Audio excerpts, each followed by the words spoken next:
Yo quisiera compartiros de algo que está ocurriendo y que el Señor nos permita abrir la mente para entender qué es lo que está pasando en este mundo y qué es lo que quiere hacer.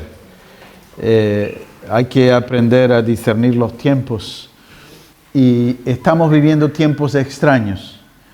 Pareciera que estamos en un retroceso. Se acabó el comunismo, gracias a Dios. Se hundió la Unión Soviética, empezaron a levantarse. Y ahora parece que surgen otra vez esas ideas por otro lado. Y miramos a América Latina que empezaba a tener sistemas democráticos y de repente otra vez una involución y la gente haciéndose daño y enfrentándose unos a otros. La verdad, amados, es que estamos entrando en un tiempo de cambio. Es más, nosotros empezamos ahora la década de los 20, los años 20, esperemos que no sean los locos años 20, pero estamos entrando en los años 20 del siglo XXI. En el calendario hebreo están entrando, bueno, en septiembre, octubre, final de septiembre, 1 de octubre, empezaron el año 5780. Ellos están ahora en los años 80, nosotros estamos en los años 20. Ellos del 5700, nosotros del 2000. Hay un cambio y la atmósfera espiritual está cambiando también. Las circunstancias del mundo. Por mucho que nos preocupemos del clima, no va a ser suficiente. Sigue habiendo problemas. Pero también es un tiempo especial para la iglesia y esto es importante de tenerlo en cuenta. Porque el Señor está dando palabra y profecía de que vienen tiempos diferentes. Es más, no sé si ustedes se dieron cuenta, pero desde que falleció, no hace tanto tiempo, hace poco, el famoso evangelista Billy Graham, de ahí han ido cayendo grandes hombres y personajes del Evangelio que hicieron historia en el siglo XX.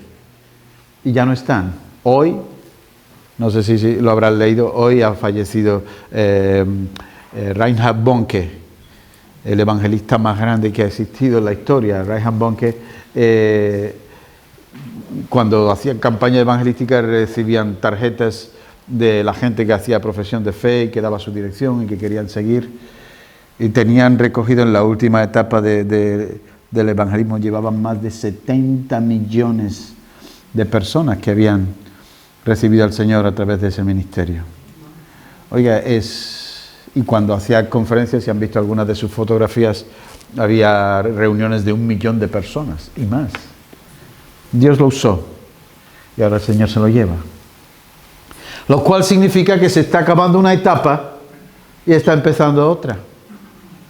Donde ya Dios no anda buscando grandes líderes, anda buscando a su iglesia.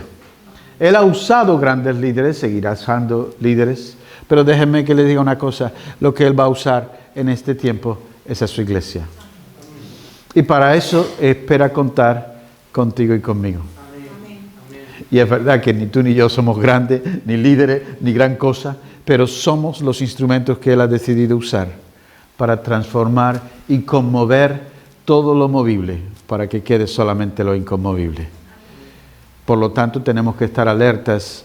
Y pensando en estos tiempos, encontré para este año un salmo de cántico de los peregrinos. No sé si recuerdan los cánticos cuando los peregrinos subían a Jerusalén para adorar. Iban cantando una serie de salmos. Y yo quisiera que mirásemos en esta mañana el Salmo 126. El Salmo 126. Que es un cántico de los peregrinos cuando se iban acercando a Jerusalén. Está también el 123 también lo es, y el 124, el 25, y el 29, y el 27, 127. Bueno, leamos el Salmo 126. Dice así la palabra del Señor en la nueva traducción internacional, nueva versión internacional. Cuando el Señor hizo volver a Sión a los cautivos, nos parecía estar soñando. Nuestra boca se llenó de risas, nuestra lengua de canciones jubilosas. Hasta los otros pueblos decían: el Señor ha hecho grandes cosas por ellos. Sí, el Señor ha hecho grandes cosas por nosotros. Y eso nos llena de alegría. Ahora, Señor, haz volver a nuestros cautivos, como haces volver los arroyos del Negev o los arroyos del desierto. El que con lágrimas siembra, con regocijo cosecha. El que llorando esparce la semilla, cantando recogerá sus gavillas. Oramos un momento. Señor, que en esta mañana tu palabra venga fresca para nuestras vidas y nos aliente, nos anime, nos despierte y nos haga volver a esa comunión contigo que nos permite sentir y experimentar toda tu gracia, toda tu misericordia, toda tu gloria en nuestras vidas. Por eso oramos en el precioso nombre de Jesús. Háblanos en esta mañana. Amén. Y amén. Vamos a hablar sobre los cautivos y la libertad. Dice el texto, cuando el Señor hizo volver a Sión a los cautivos. La palabra cautivo, o el verbo cautivar, significa aprisionar al enemigo en la guerra y privarle de su libertad. O en otra forma de entenderlo, cautivar es ejercer una irresistible influencia en el ánimo de alguien por medio de atrapar o atraer su voluntad. Es decir, estoy cautivado. Cuando uno dice estoy cautivado es que te han atrapado la voluntad, el ánimo y están influenciando. Hoy en día no existen los cautivos de guerra como en otras épocas, pero existe la cautividad de aquellos que han sido atrapados, atraídos, seducidos por las circunstancias y que por lo tanto están en cautividad. Dice el salmista, cuando el Señor hizo volver a Sión a los cautivos, nos parecía estar soñando. Éramos, dice en otros textos, como los que sueñan. La pregunta es, si no tienes sueños, quizás es porque estás cautivado. Si ya has dejado de soñar, si ya has dejado de mirar hacia el futuro con esperanza, tienes que preguntarte, ¿en qué momento te robaron tus sueños? Porque si ya tus sueños no están, a lo mejor es que continúas cautivo y no te has dado ni cuenta. ¿Eres de los que sueñan? No estoy hablando de meterse en la cama y después de una digestión pesada tener un sueño. Hay mucha gente que sueña cuando come demasiado. No, estoy hablando de esos sueños que te hacen despertar y mirar el día con ilusión, el día con esperanza. Estamos hablando de esos sueños que miras al 2020 y dices, wow, las cosas que nos van a esperar ahí. Dios está preparando cosas para nosotros. Vamos a por ellas. Los cautivos, aquí cuando dice, cuando el Señor hizo volver a Sión a los cautivos, nos parecía estar soñando. Se está refiriendo a la primera cautividad. ¿Recuerdan? Israel bajó a Egipto con 70 personas, crecieron, se multiplicaron. Y después de 400 años, lo único que hacían era levantarse, ir a trabajar todo el día hasta que se ponía el sol, después iban a casa, comían, se acostaban para poder descansar y al día siguiente lo mismo. Y no es que tuviesen cadenas todo el día y los llevaran atados, pero sí es verdad que el sistema les impedía salir de donde estaban y estaban atrapados en Egipto. Hasta que Dios envió a Moisés y los sacó de la cautividad. Ellos estaban atrapados. Ustedes saben que Egipto representa en la Biblia al mundo. Y ellos estaban atrapados. Y tenían que trabajar porque si no, no comían. Y como no pudiesen hacerlo, oye, si se ponían muy rebeldes, decía, pues ahora tendréis que hacerlo sin... ahora tendréis que hacerlo sin paja. y tenían que hacer ladrillos sin paja. Pero las raciones eran las mismas y les duplicaban el trabajo. Estaban en cautiverio.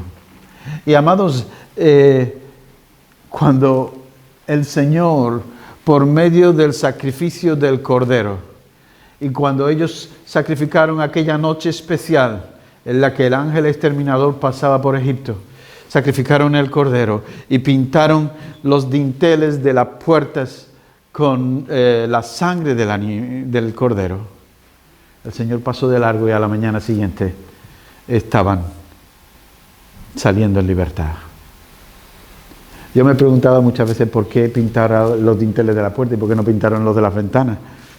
Porque a veces uno dice, y pintaron los dinteles de la puerta. Ah, no, porque la puerta representa el corazón.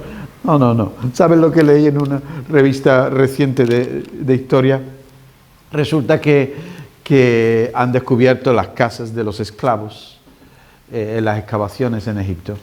Y los que vivían en las casas no tenían su número y su nombre. Tenían en el dintel de la puerta arriba, ponían el nombre del amo de esos esclavos. Aquí vivían los esclavos de fulano de tal.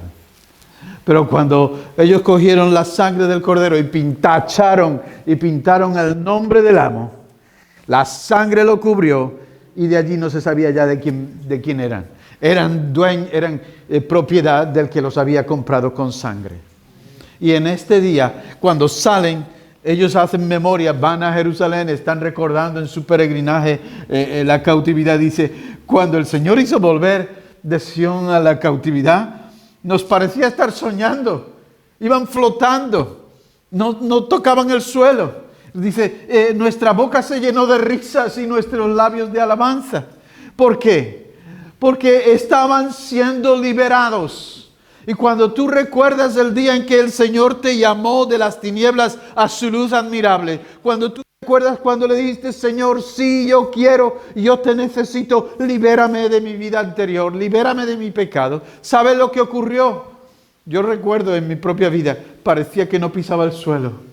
Me habían quitado un peso tan grande que yo no pisaba el suelo, iba flotando.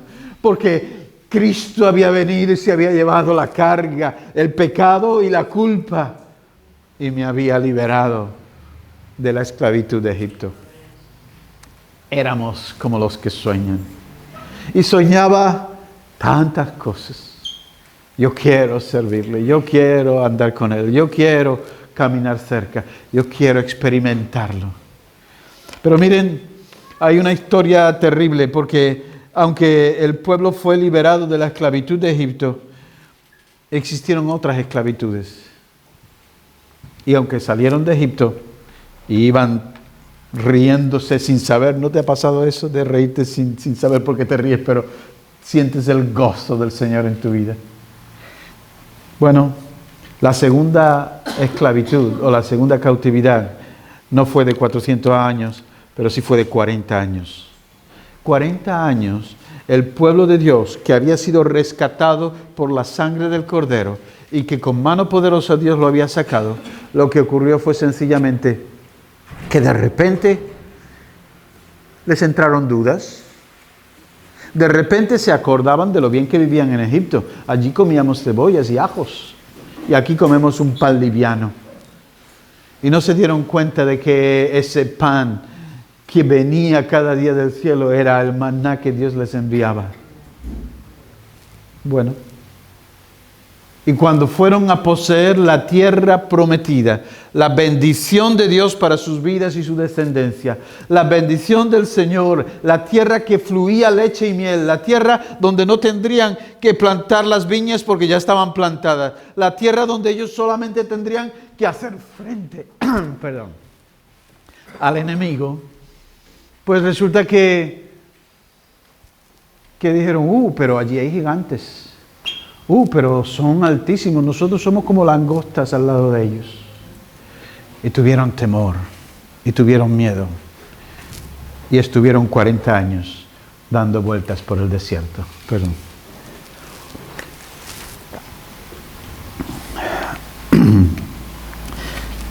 ¿Y sabe lo que significa eso? Cuando el pueblo de Dios está dando vueltas y más vueltas y más vueltas. Sí, la gracia de Dios estaba allí. Todos los días tenían agua, todos los días tenían pan. La ropa no se les envejecía, las sandalias no se les rompían, pero estaban en un lugar árido y desierto. Déjenme que les diga una cosa. Está empezando una etapa nueva, donde no habrá más desierto para tu vida. Amén. Amén. Créelo, porque vienen tiempos diferentes, vienen tiempos nuevos de parte de Dios para su iglesia. Ya está bien de dar vueltas, ya está bien de seguir haciendo lo mismo. Cuando estamos en el desierto, sencillamente lo que significa, estamos atrapados en un lugar donde no hay abundancia de nada, donde hay escasez de todo. No falta lo necesario porque Dios es proveedor, pero hay escasez. El plan de Dios no es eso. El plan de Dios es que crezcamos y que nos multipliquemos y que poseamos todas sus bendiciones, la tierra que Él nos prometió, la vida abundante en el Espíritu, la vida de triunfo. Pero a veces hemos estado dando vueltas.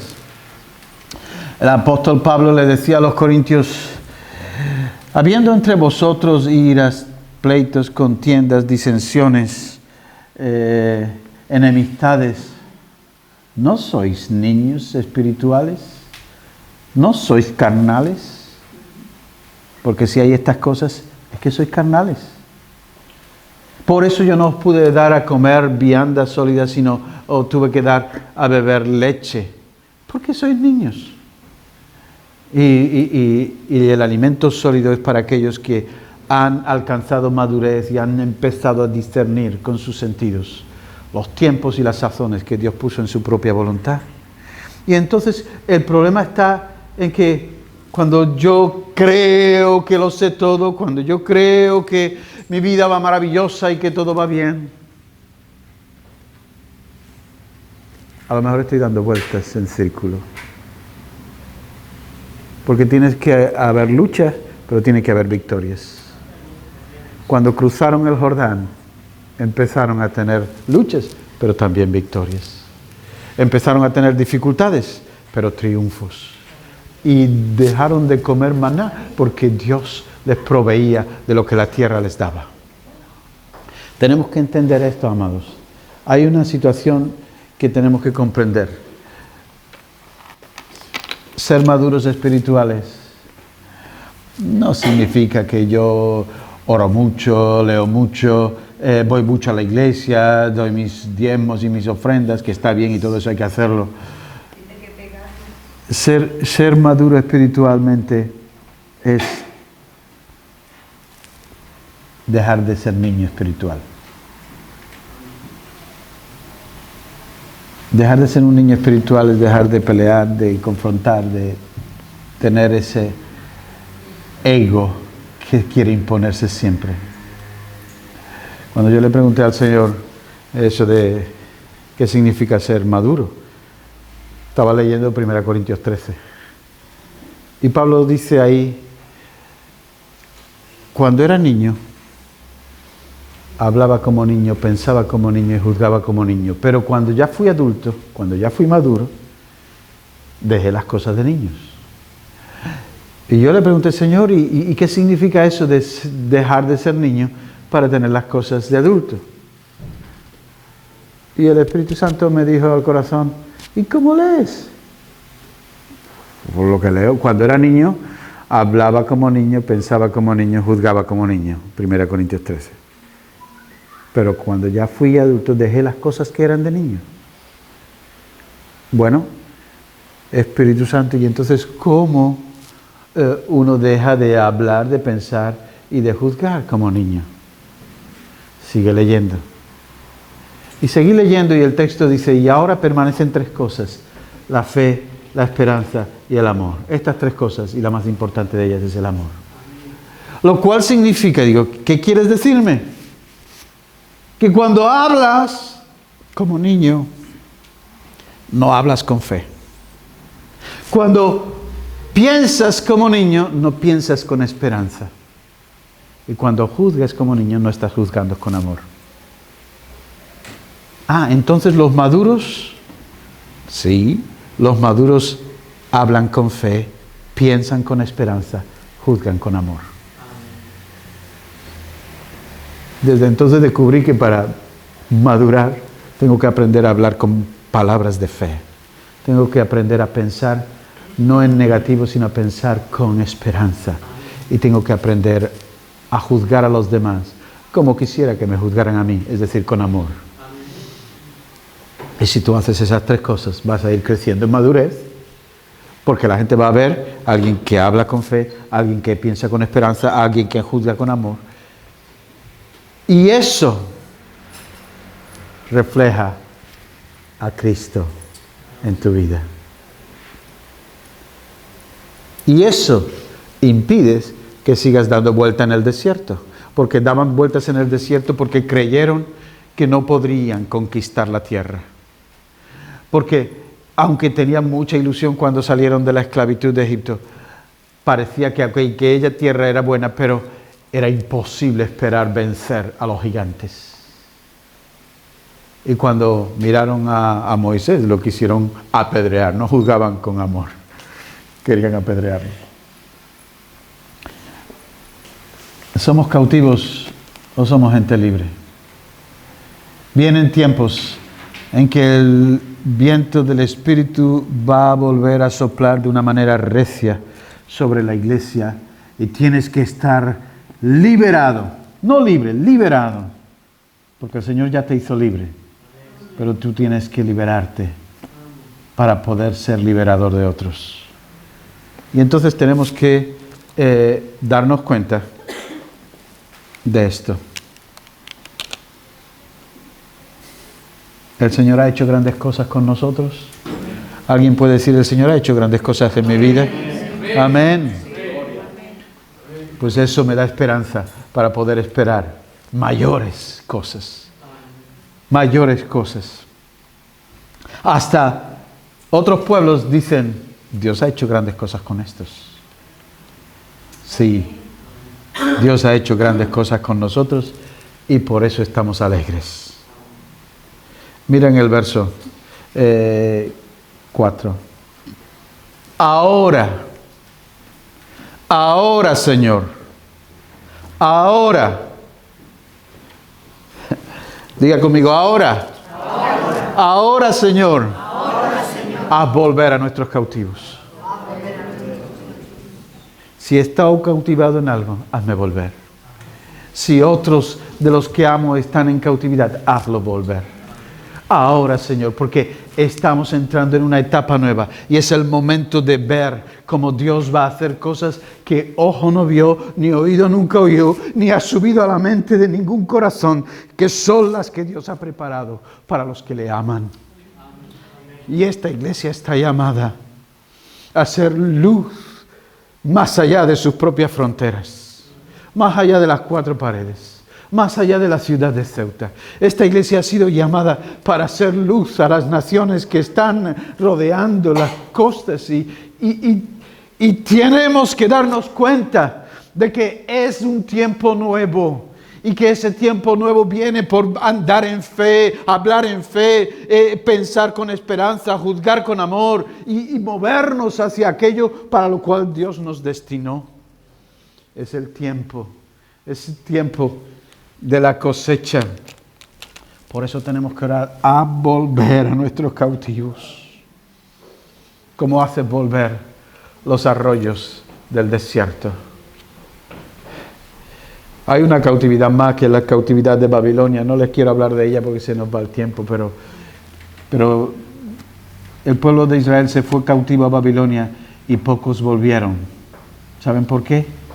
Porque no estaban trabajando el barro y esforzándose. Allí estaban prosperando, se estaban haciendo ricos.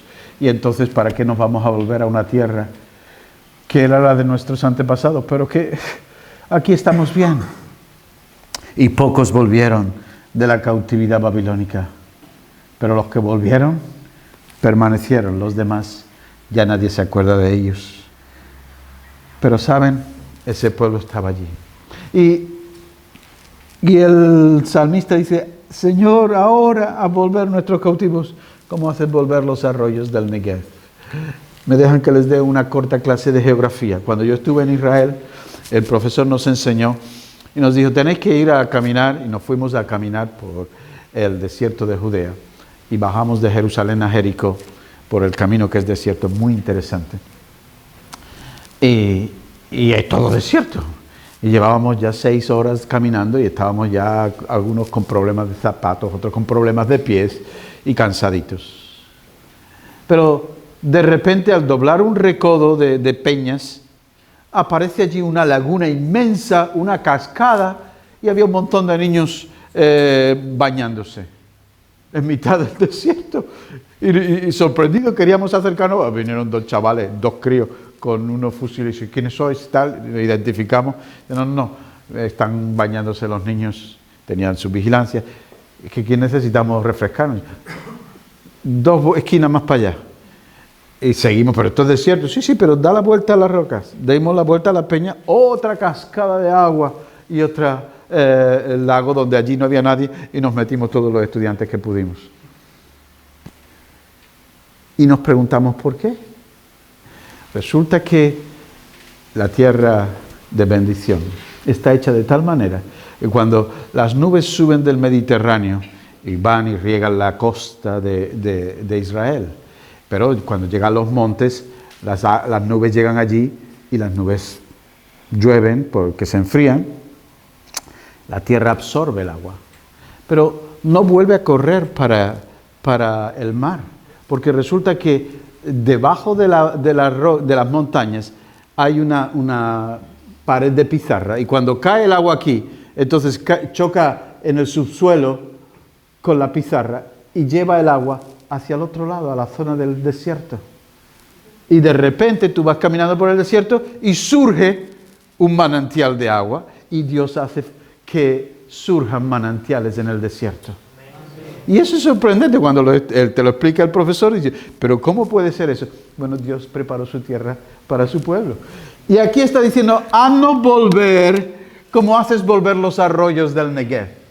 Porque de repente, en la época de mayor calor, empieza a descongelarse las aguas frías de la montaña, y en vez de ir para el mar de nuevo, su inclinación la lleva hacia los desiertos, y de repente, allí donde no había nada, surge un manantial de aguas y una fuente nueva. Y cuando nosotros decimos, Señor, haz volver los cautivos ahora, como haces resurgir cada primavera los arroyos del Negev, los arroyos del desierto. Por lo tanto, no importa cómo esté tu vida, lo seca que esté, Dios puede hacer que salgan arroyos del desierto. Y tu vida se va a refrescar, y tu vida va a prosperar y va a florecer, porque allí donde hay agua, todo crece y todo florece. Pero hay un principio. Yo creo que es una declaración profética, más bien creo que es un decreto de Dios. Dios trabaja de muchas maneras, pero cuando Dios dice algo y lo decreta, eso es verdad. Lo crea quien lo crea. Lo crea un creyente, le funciona. Lo crea un no creyente y también le funciona. Este es el decreto. El que con lágrimas siembra, con regocijo cosecha. El que llorando esparce la semilla, cantando recoge sus gavillas. Y cuando en nuestras vidas estamos dispuestos a pagar el precio, dice el texto, que va a recoger cosecha. Y que si te cuesta y duele y lloras cuando vas sembrando, no dudes, volverás a recoger gavillas con cánticos en tus labios. Libéranos, Señor, de la cautividad. Haznos libres de nuevo. ¿Saben una cosa? El pueblo que entró a la tierra prometida, entró y vencieron. Tenían dificultades, se encontraron con una ciudad enorme, con murallas altísimas que no podían derribar, pero Dios se encargó de que esas murallas se cayeran. Ellos simplemente dieron vueltas con la presencia de Dios en sus vidas, acompañados del arca del pacto. Las murallas cayeron y conquistaron Jericó. Y empezaron a conquistar la tierra. Claro que hubo que luchar. Caleb le dijo a Josué, dame el territorio que Dios me prometió. Sabemos que allí están los gigantes, hijos de Anac, pero si Dios está de mi lado, yo lo voy a vencer y voy a poseer la tierra que Él me prometió. Y Josué le dijo, venga. Se fue con toda la familia y conquistó la tierra que Dios le había prometido 40 años antes. Amados, es el tiempo de darnos cuenta de que es hora de cosecha. Es verdad que a veces nos preguntamos, bueno, ¿y cómo va a pasar? Es difícil romper las cautividades, las pequeñas cosas que nos tienen atrapados tanto tiempo. Lucas capítulo 4, 16 dice que Jesús fue a Nazaret, donde se había criado, y un sábado entró en la sinagoga, como era su costumbre. Se levantó para hacer la lectura y le entregaron el libro del profeta Isaías. Al desenrollarlo encontró el lugar donde está escrito, el Espíritu del Señor está sobre mí, por cuanto me ha ungido para anunciar buenas nuevas a los pobres. Me ha enviado a proclamar libertad a los cautivos y dar vista a los ciegos, a poner en libertad a los oprimidos, a pregonar el año del favor del Señor. ¿Quién puede traer libertad? Jesús el Mesías. Y para eso el Espíritu del Señor está en su vida. Y Pablo dice en Efesios 4:8 que cuando ascendió a lo alto, se llevó cautiva la cautividad y dio dones a los hombres. ¿Qué significa? Que el que subió es porque antes había bajado a lo más profundo. Y habiendo consumado eterna redención, se llevó cautiva a los que estaban esperando, los que habían muerto en esperanza, y el Señor se los llevó con Él para siempre. Y ahora están esperando la redención de sus cuerpos, igual que nosotros. Pero déjenme que les diga una cosa. Él vino para hacer libres a los cautivos.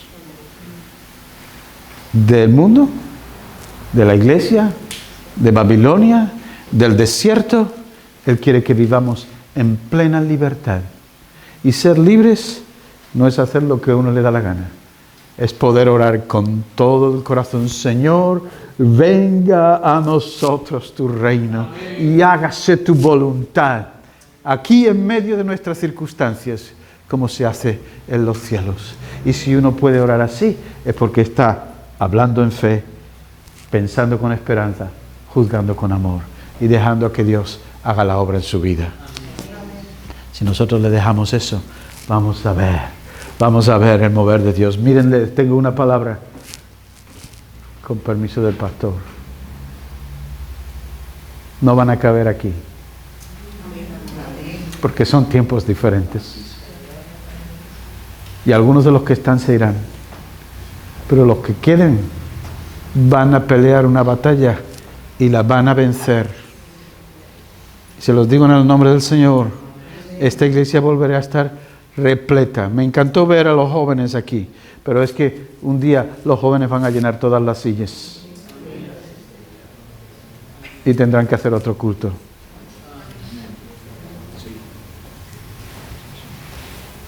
Lo declaro con fe, miro con esperanza y juzgo en el amor de Dios que Dios lo puede hacer. Aleluya. Pero el Señor está buscando un pueblo que se levante y diga, quiero andar en la libertad gloriosa de los hijos de Dios. Sin ataduras del pasado, sin tropezar en el presente, mirando al futuro. Sabiendo que el que empezó en nosotros la buena obra no parará hasta haberla cumplido completamente en nuestras vidas. Amén. Amén. Póngase de pie conmigo, vamos a orar un momento.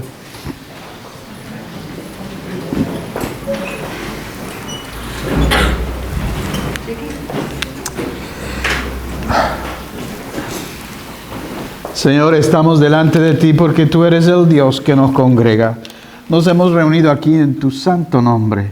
Hemos invocado tu nombre, Jesús, el Mesías. Jesús, el eterno Hijo de Dios. Tú eres la luz del mundo. Y tú estás diciendo que vienen tiempos diferentes, tiempos de lucha, pero también tiempos de victoria. Ayúdanos a entenderlo, a aceptarlo y a enfrentarlo como personas maduras en la fe. Hablando con fe cada día, pensando con esperanza cada día y juzgando las cosas en el amor de Dios. Y a las personas también con tu amor. Señor, necesitamos que hagas una obra completa.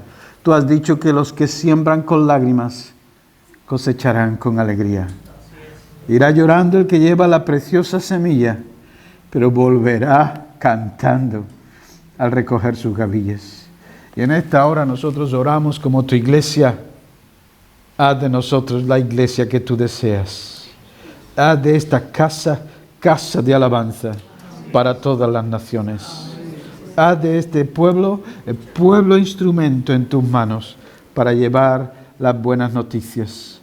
Señor, sobre todas las cosas, haznos hombres y mujeres maduros en la fe, que no andan como niños discutiendo, mirándonos el ombligo, pensando en los demás, sino pensando en ti y en tu reino. Por eso en esta hora nosotros oramos, transfórmanos y venga a nosotros tu reino. Y se haga tu voluntad en nuestras vidas, en esta tu iglesia, en esta ciudad y en los países, en el país vecino, como se hace en los cielos. Señor, ayúdanos a enfrentar a los gigantes que vienen. Sabemos que contigo podemos vencerlos. Señor, ayúdanos a entender que tú te has llevado cautiva la cautividad y por lo tanto nos has hecho libres. A ti sea la gloria, la alabanza y la honra siempre en este lugar, en tu casa, en nuestras vidas, ahora y siempre. Amén. Amén. Y amén. Señor les bendiga.